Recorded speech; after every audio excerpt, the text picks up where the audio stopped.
오늘 우리에게 주라는 말씀 고린도전서 13장 4절에서 6절 말씀 제가 봉독해 올리겠습니다. 사랑은 오래 참고 사랑은 온유하며 시기하지 아니하며 사랑은 자랑하지 아니하며 교만하지 아니하며 무례히 행하지 아니하며 자기의 유익을 구하지 아니하며 성내지 아니하며 악한 것을 생각하지 아니하며 불의를 기뻐하지 아니하며 진리와 함께 기뻐하고. 아멘. 하나님의 말씀에 아멘으로 화답하겠습니다. 아멘. 오늘은 지난 시간에 이어서 고린도전서 13장 두 번째 시간으로 4절에서 6절 말씀을 통해서 이렇게 살았으면 얼마나 좋았을까요? 라는 제목으로 여러분과 좀 말씀을 나누려고 합니다. 본문에서 말하는 사랑에 대해서 첫 번째는 오래 참음이라 이렇게 정의해주고 있습니다. 여러분도 좀 알다시피 저는 늘 조급하다라는 말을 좀 듣는 사람 중에 하나입니다만은, 우리가 왜 조급할까요? 왜 우리는 다른 사람에 대해서 좀 더 인내하지 못할까요? 제가 생각해 봤습니다. 저 자신에 대해서도 왜 인내하지 못할까? 여러 가지 이유가 있을 수 있겠습니다만은 그 중 한 가지가 배려하는 마음이 적었기 때문인 것 같습니다. 상대방의 입장과 이유보다는 자기 입장과 이유에 더 집중하다 보니까 우리가 조급한 판단을 내리는 경우가 많습니다. 상대방에 대해서 이유가 있었겠지, 나도 똑같이 할 수밖에 없었지 않았을까? 라는 피드백을 좀 한다면 우리가 그 조급함과 인내하지 못함을 좀 피할 수 있지 않을까 싶습니다. 문제는 이 조급함이 깊어지면 곧바로 분노로 이어진다는 것입니다. 분노는 자기 중심적 사고의 극치입니다. 타인의 생각과 입장과 마음과 삶의 모든 것을 자기에게 맞추려고 하는 폭력적인 선택, 그것이 분노가 아닐까 이렇게 생각을 해봤습니다. 그런 생각 가운데 말씀을 묵상하면서 저 참 많이 회개했습니다. 또 많이 깨닫고 또 많이 기도하는 계기가 되었습니다. 과거에 내가 참지 못하고 분노했던, 인내하지 못했던 그런 순간들이 떠올랐습니다. 그리고 이런 말씀을 통해서 우리가 과거의 삶에 대해서 돌아보고 회개하는 마음을 저를 비롯해서 여러분과 함께 같이 좀 가졌으면 좋겠다, 그런 마음이 간절합니다. 아마도 여러분 가운데도 저처럼 조급하고 또 분노하는 그런 부분에 대해서 늘 마음속에 부담을 갖고 있었던 분도 계시리라 생각합니다. 그런데 더욱 저를 묵상 가운데 부끄럽게 만든 것은 저 자신은 다른 사람들을 많이 배려하고 사랑하는 사람이라고 착각하고 있었다는데 제가 부끄러움을 느꼈습니다. 여러분 어떠십니까? 여러분도 자신을 나는 사랑이 많은 사람이야 이렇게 자평하지만 자주 조급하고 또 분노하고 있다면, 자신을 내려놓고 타인에게 맞춰주지 못한다면 우리는 어쩌면 고린도전서 13장이 말하는 소리나는 구리와 울리는 꽹과리가 될 수 있을 것 같습니다. 자기 것만을 고집하고 자기 것만을 주장하면 우리가 열린 마음이 아니라 닫힌 마음으로 상대방을 대한다는 사실을 이번 기회에 조금 생각을 더 깊이 해봤으면 좋겠습니다. 예수님은 오래 참음의 사랑을 우리에게 보여주셨습니다. 베드로가 예수님을 3번씩이나 모른다고 부인했습니다. 근데 문제는 여러분 어디에서 부인했는지 아십니까? 바로 예수님이 보시는 앞에서 예수님을 모른다고 부인했고 예수님을 저주했습니다. 예수님은 그 자리에서 그런 베드로를 보시고 비난하거나 책망하지 않으셨습니다. 그냥 당하고만 계셨습니다. 그리고 십자가에서 죽으셨습니다. 부활 후에 베드로를 찾아가셨습니다. 그리고 물으셨습니다. 네가 나를 사랑하느냐? 저 같으면 첫 마디가 그때 왜 그랬니? 이렇게 좀 책망하듯이 물었을 것 같기도 하지만 우리는 자꾸 누군가를 용서하기가 쉽지가 않은 것 같아요. 그래서 그것을 꼭 짚고 들어가고 싶은 마음이 조금은 있는 것 같아요. 그때 왜 그랬니? 그러나 예수님은 베드로에게 그 사건조차 언급하지 않으셨습니다. 베드로의 연약함을, 인간의 나약함을 예수님 스스로 자신이 품어내셨기 때문입니다. 여러분, 우리도 예수님처럼 살아왔다면 얼마나 좋았을까요? 우리도 예수님처럼 살아왔다면. 여러분, 오래 참음의 사랑이란 내가 오래 참았다가 나중에 시시비비를 가리는 것이 아닙니다. 오래 참음이란 끝까지 견디고 참고 이해하고 그냥 지나가는 것입니다. 그럼 이렇게 묻고 싶으시죠? 목사님, 그러면은 그 사람 스스로 잘못이라는 생각을 못하면 어떻게 하죠? 그럴까봐 불안하고 걱정이십니까? 그러지 않으셔도 될 것 같습니다. 왜? 예수님처럼 살면 되는 거예요. 예수님처럼 그 허물을 품어내는 사랑을 베푸십시오. 예수님처럼 찾아가서 내 양을 먹이라. 나는 너를 믿는다. 라고 했을 때 이미 베드로는 예수님에 대한 부인과 저주에 대해서 아마도 100번이고 1000번이고 회개했을 것입니다. 저는 정말 설교를 준비하는 내내 이런 마음에 사로잡혔습니다. 오늘 설교 제목에 나타났듯이 내가 지난 60년 동안 지난 세월 동안 인생을 예수님처럼 이렇게 살았더라면 참 얼마나 좋았을까 하는 그런 아픈 마음으로 말씀을 준비했습니다.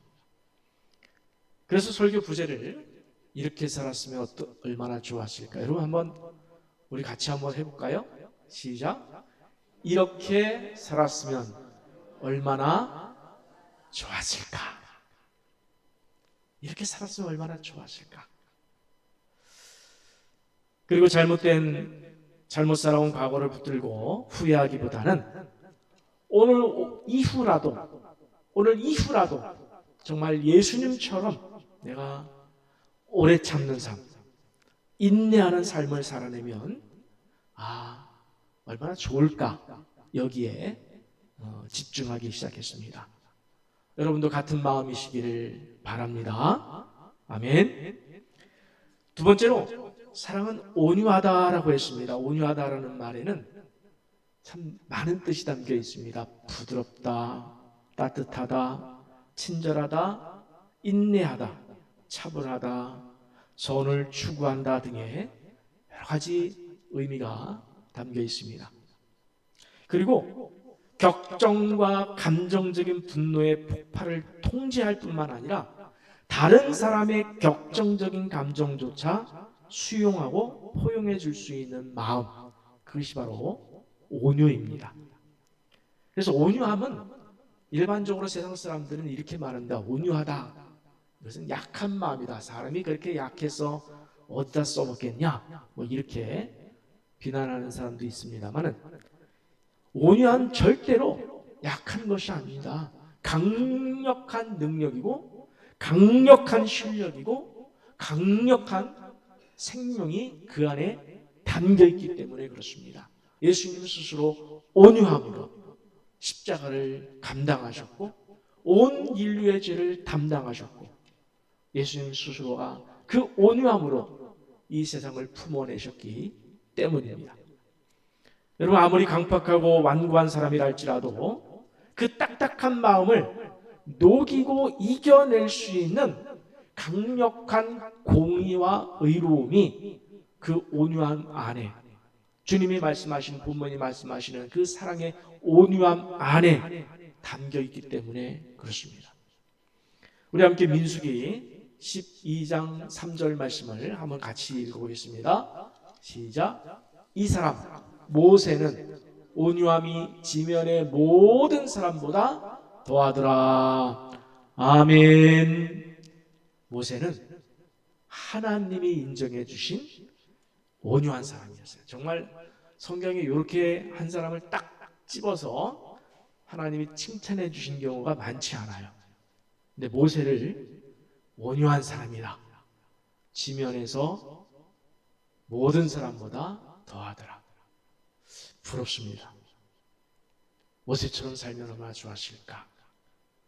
여러분, 도대체 모세는 어떤 사람이었기에 하나님은 그를 온유하다고 공개적으로 역사 내내 우리 앞에 인정해 주셨을까요?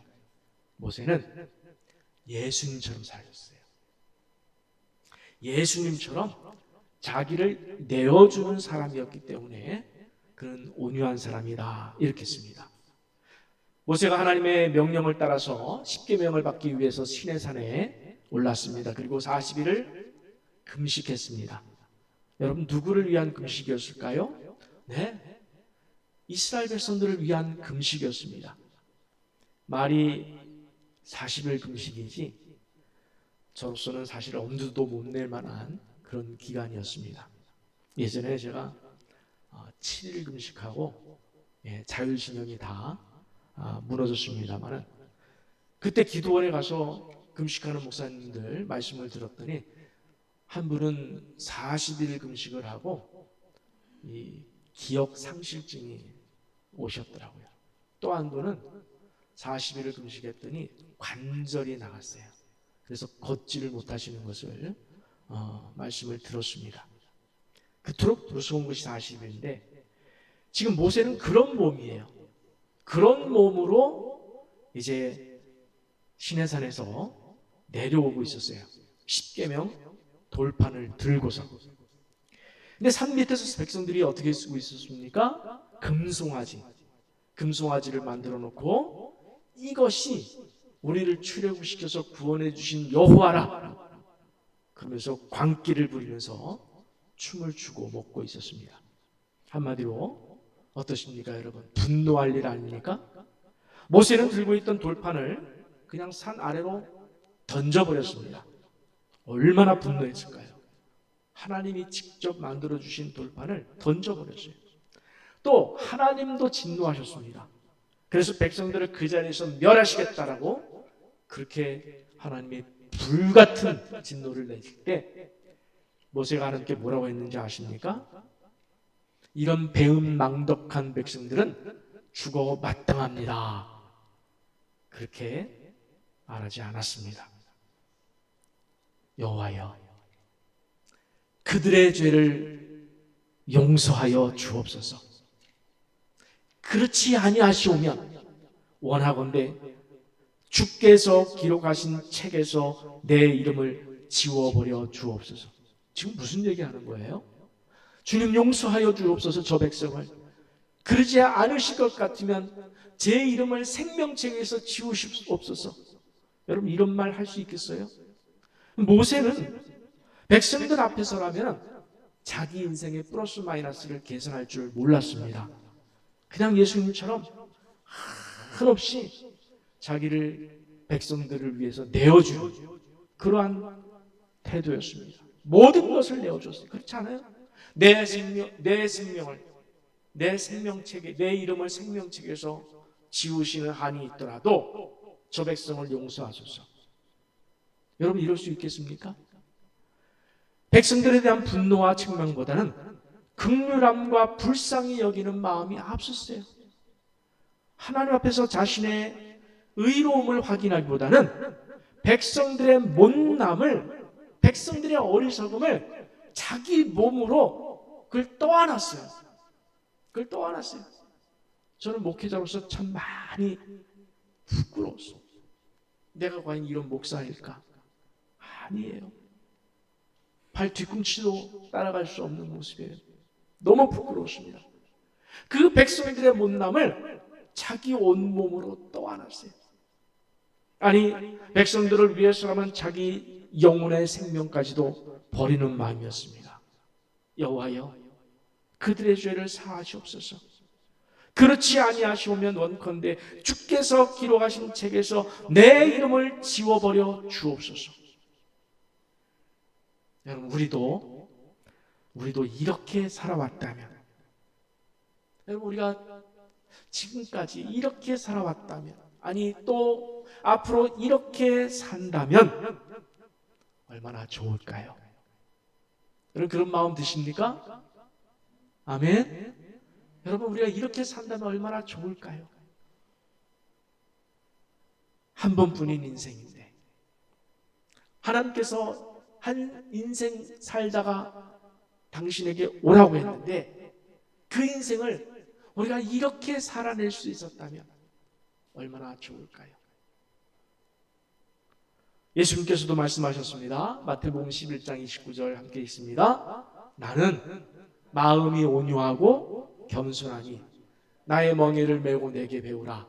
그리하면 너희 마음이 쉼을 얻으리니. 아멘.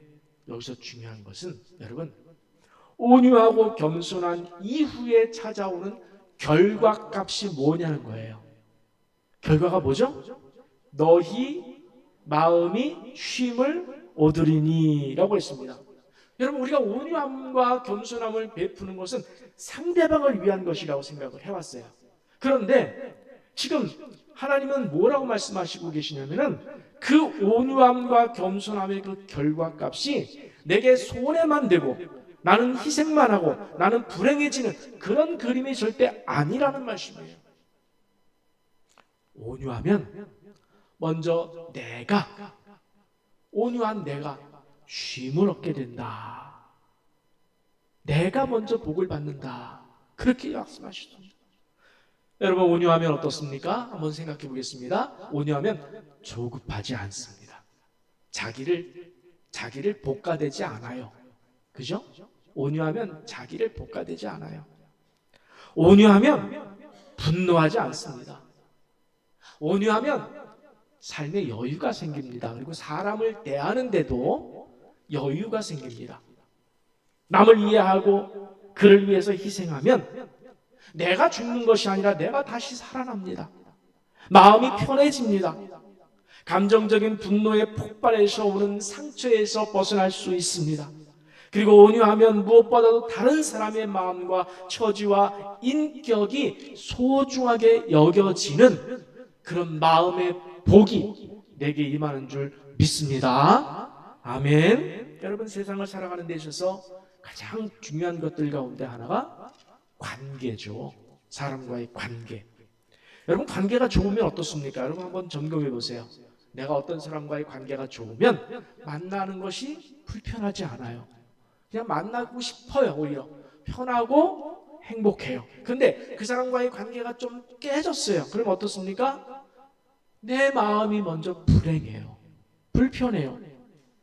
그런데 관계가 좋아지면은 내가 아닌 상대방에게 집중해 줄 때 관계가 좋아질 수가 있습니다. 여러분, 이 시간에 한번 누군가를 떠올려 보십시오. 내가 혹시 누군가와의 관계가 좋지 않은 것이 있을까? 아는 관계가 있는가? 여러분, 그 좋지 않은 관계를 해결해 줄 수 있는 방법이 하나 있어요. 뭐냐면은 그 상대방에게 집중하면 돼요. 그 상대방을 이해해 주면 돼요. 내가 손해보고 내가 희생하고 내가 배려하는 마음이 그 사람을 대하는 것이 몸에 배어 있으면 내 기쁨과 행복보다도 상대방의 기쁨과 행복을 먼저 생각하는 자세라면 그 사람과 다시 좋은 관계가 회복될 것입니다. 아멘. 함께 귀한 말씀 누가복음 10장 29절에서 좀 길지만 우리가 잘 아는 내용이에요. 이 말씀을 통해서 은혜를 받기를 원하는데 제가 읽어보겠습니다. 그 사람이 자기를 옳게 보이려고 예수께 나아오되 그러면 내 이웃이 누구니까? 예수께서 대답하여 이르시되 어떤 사람이 예루살렘에서 여리고로 내려가다가 강도를 만나매 강도들이 그 옷을 벗기고 때려 거의 죽은 것을 버리고 갔더라. 마침 한 제사장이 그 길로 내려가다가 그를 보고 피하여 지나가고 또 이와 같이 한 레위인도 그곳에 이르러 그를 보고 피하여 지나가되 어떤 사마리아 사람은 여행하는 중 거기 이르러 그를 보고 불쌍히 여겨 가까이 가서 기름과 포도주를 그 상추에 붓고 싸매고 자기 짐승에 태워 주막으로 데리고 가서 돌보아 주니라.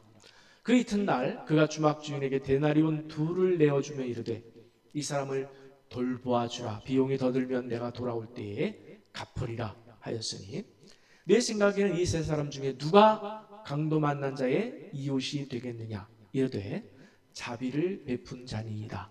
예수께서 이르시되 가서 너도 이와 같이 하라 하시니라. 아멘. 여러분 이 말씀의 주제가 무엇이라고 했죠? 누가 내 이웃이냐? 여러분 누가 내 이웃이냐? 이 주제를 잊지 마시기를 바랍니다. 강도 만난 자가 있었습니다. 길바닥에 아마 버려져 있었겠죠. 지나가던 대제사장이 발견했지만 그냥 피하고 지나갔습니다. 레위인도 피하여 지나갔습니다. 나름대로 이유가 있었습니다. 혹시 피 흘리고 죽어있는 사람처럼 보인 저 사람을 만졌다가 진짜로 죽은 사람이면 부정을 타요. 그래서 예배 제사를 인도할 수가 없었어요.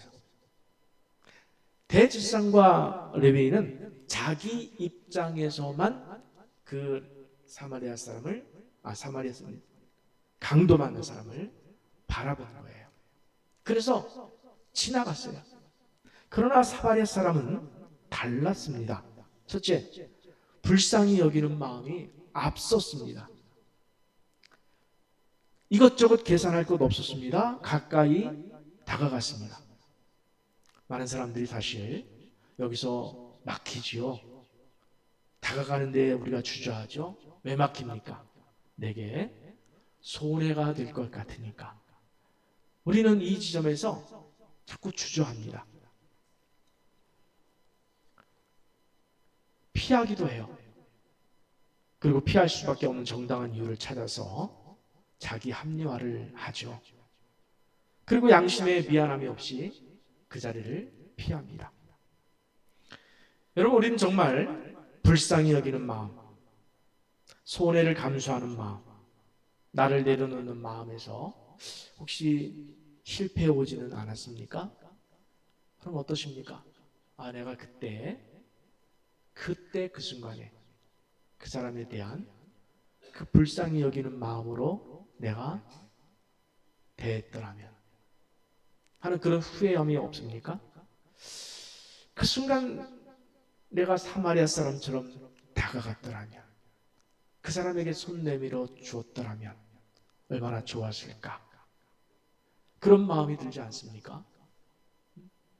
이 사마리아 사람은 기름과 포도주를 아끼지 않고 부었어요. 이 사람도 여행하는 중이었습니다. 여행하는 사람에게는 포도주와 기름이 꼭 필요했습니다. 그런데 그것을 아낌없이 다 부어줬습니다. 그리고 주막에 묵게 하면서 더 드는 비용이 있으면 자기가 돌아올 때에 감당해 주겠다. 끝까지 내가 이 사람을 책임져 주겠다. 그렇게 했습니다. 자, 여기서 중요한 이야기입니다. 생각을 조금 해주시기 바랍니다. 이 말씀의 주제가 뭐라고 그랬죠? 누가 내 이웃인가?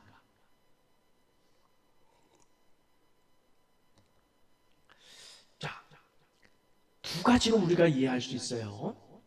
누가 내 이웃일까 할 때 나라고 하는 이 존재가 누굴까요? 자, 강도 만난 사람 입장에서 보겠습니다. 강도 만난 사람 입장에서는 누가 이웃이에요? 사마리아 사람이 진정한 이웃입니다. 그죠? 그럼 여러분이 강도 만난 사람일 때는 누가 이웃이 되어줄 수 있어요? 여러분을 돕는 사람이 이웃이 될 수가 있습니다. 근데 이걸 좀 바꿔보겠습니다. 사마리아 사람이 묻습니다. 누가 너의 이웃이니? 예수님은 이 말씀을 하시고 싶으신 것 같았어요. 누가 너의 이웃이니? 사마리아 사람에게는 누가 이웃이에요? 자기를 돕는 자가 아니라 지금 옆에 있는 강도 만난 사람이 내 이웃이라는 말씀입니다.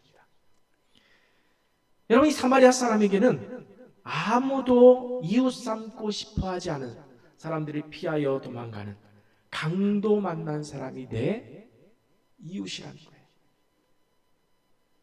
여러분, 지금까지 살아오면서 강도 만난 사람을 이웃 삼기를 좋아하셨습니까? 혹시 피하지는 않았습니까? 응? 여러분, 내 이웃이 누굴까를 생각할 때에 내게 도움을 주는 사람 이렇게 생각하지 말고 이렇게 생각하셔야 돼요. 내가 가진 것을 필요로 하는 사람. 자, 요거는 우리가 좀 외웠으면 좋겠습니다. 따라서 합시다. 내 이웃은 내가 가진 것을 필요로 하는 사람이다. 아멘이십니까? 성경은 우리에게 그것을 말하고 있어요. 그 이웃, 내가 가진 것을 필요로 하는 이 이웃을 그냥 스쳐 지나가지 말고 그 사람에게 다가가서 그 사람의 필요를 채워줘라. 그 사람에게 내가 가진 것, 여러분 사실 우리가 가진 것이 우리 것입니까? 아니에요. 하나님께서 잠시 여러분에게 맡겨주신 거예요. 그 하나님께서 맡겨주신 것을 그 사람을 필요로 하는 사람에게 나눠주는 것, 그것은 하나님의 마음이에요. 하나님의 뜻이에요. 거기에 우리가 오늘 말씀 속에 묵상하고 있는 사랑이 담겨있고 온유함이 담겨있는 줄 믿습니다. 지난 주일에 우리가 베트남 사역을 하시는 우리 최혜경 선교사님께서 오셔서 우리가 사랑의 집, 또 사랑의 학교에 대한 말씀을 우리에게 인상 깊게 전해주셨습니다. 아이들 가운데 호적이 없어서 아마 미혼모가 낳은 아이인가 여러 가지 이유로 호적에 등재되지 않아서 학교에 갈 수 없는 아이들이 있고 또 가난해서, 그래서 제가 그날 학비를 물어봤죠. 학비가 얼마인지 1년에 100불 정도, 한 15만 원 정도. 그 돈이 없어서 학교에 가지 못하는 아이들, 그리고 점심으로 국수 한 그릇을 얻어먹기 위해서 그 흙먼지 나는 먼 길을 찾아오는 아이들, 낮에 아무도 돌봐줄 사람이 없는 그 아이들에 대한 이야기를 들으면서 저는 제가 50년 전에 만났던 한 아이가 떠올랐습니다. 물론 그 아이는 한국에 있었기 때문에 초등학교에 학교는 다닐 수 있었지만 그 아이는 집에 학교 끝나고 돌아오면은 이제 문이 잠겨 있습니다. 열쇠로 자물쇠로 잠겨져 있는데 열쇠로 그 문을 따고서 들어가면 어두컴컴한 방이 나오죠. 어린 그 아이는 그게 무척이나 싫었습니다. 그게 무척이나 싫었어요. 엄마는 저녁 8시에서 10시가 되어서야 돌아오셨기 때문에 그 아이는 늘 혼자 점심으로 찬밥을, 그때 왜 그랬는지 모르겠어요. 찬밥을 뜨거운 물에 여러 번 데칩니다. 여름에도 그랬어요. 그러면 밥이 뜨뜻해지죠. 네, 그래서 찬밥에 여러 번 데쳐서 고추장에 그 멸치를 찍어서 점심을 먹고는 나가서 놀았던 아이가 기억이 납니다. 전 선교사님 말씀을 드리면서 그 50년 전에 그 아이에게 선물을 좀 해주고 싶었어요. 학교에 다닐 수 있도록 학비를 보내주고, 특별히 그 아이를 생각하니까 요즘 아이들이 신고 있는 나 땡땡 또 땡땡땡 운동화 좋죠. 요즘 운동화는 참 좋아요, 그죠? 그거 하나를 좀 신겨주고 싶었고, 또 거기서 그치지 않고 좀 깨끗한 옷 한 벌을 아이에게 좀 입혀주고 싶다. 그런 마음으로 저는 헌금을 준비를 했습니다. 아깝지 않았습니다. 왜냐하면 그 아이는 바로 저였기 때문에요. 저에게 선물한다 하는 마음으로 준비를 했습니다. 우리 오늘 여러분의 기억 속에 또 그런 아이가 하나씩 다 있으시죠?